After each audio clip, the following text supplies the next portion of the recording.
Mais maintenant, ainsi parle le Seigneur, lui qui t'a créé, Jacob, et t'a façonné, Israël. Ne crains pas, car je t'ai racheté. Je t'ai appelé par ton nom. Tu es à moi. Quand tu traverseras les eaux, je serai avec toi. Les fleuves ne te submergeront pas. Quand tu marcheras au milieu du feu, tu ne te brûleras pas. La flamme ne te consumera pas. Car je suis le Seigneur ton Dieu, le Saint d'Israël, ton Sauveur. Pour payer ta rançon, j'ai donné l'Égypte en échange de toi, l'Éthiopie et Séba, parce que tu as du prix à mes yeux, que tu as de la valeur et que je t'aime. Je donne des humains en échange de toi, des peuples en échange de ta vie. Ne crains pas, car je suis avec toi.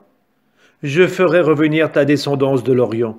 De l'Occident, je te rassemblerai.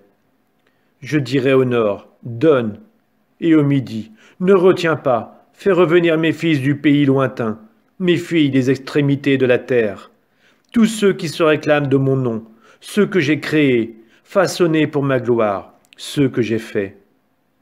Fais sortir le peuple aveugle qui a des yeux, les sourds qui ont des oreilles.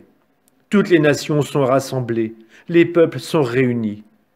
Qui parmi eux peut annoncer cela et nous rappeler les événements du passé? Qu'ils produisent leurs témoins pour se justifier, qu'on les entende et qu'on puisse dire « c'est vrai ».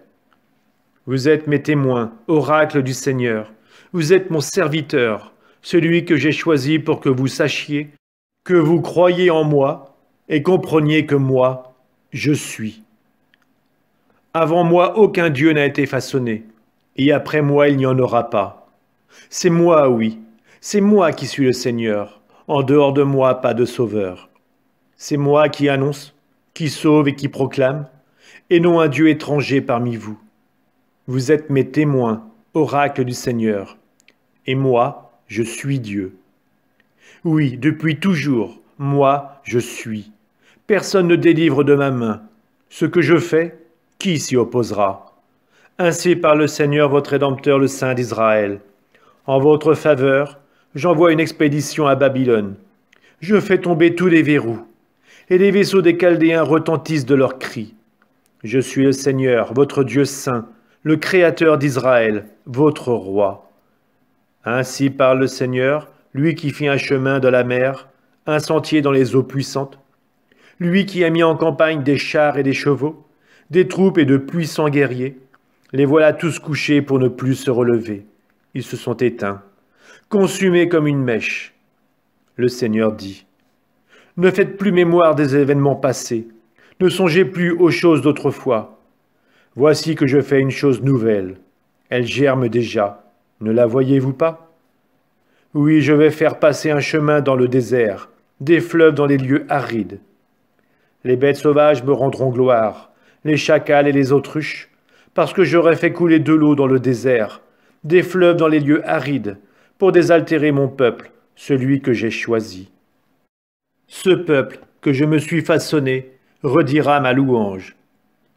Ce n'est pas moi que tu as invoqué, Jacob, car tu t'es fatigué de moi, Israël. Tu ne m'as pas apporté de petit bétail pour l'Holocauste. Tu ne m'as pas glorifié par des sacrifices. Je ne t'ai pas asservi en réclamant des offrandes. Je ne t'ai pas fatigué en réclamant de l'encens. Tu n'as rien dépensé pour m'offrir des aromates. Tu ne m'as pas rassasié de la graisse de tes sacrifices. Au contraire, tu m'as asservi par tes péchés. Tu m'as fatigué par tes fautes. C'est moi, oui, c'est moi qui efface tes crimes, à cause de moi-même. De tes péchés, je ne vais pas me souvenir. Fais-moi un procès. Nous comparaîtrons ensemble. Plaide toi-même pour te justifier. Ton ancêtre Jacob a péché. Tes porte-paroles se sont révoltés contre moi. Alors j'ai dû retirer leur dignité au prince consacré. J'ai livré Jacob à l'anathème, Israël au sarcasme.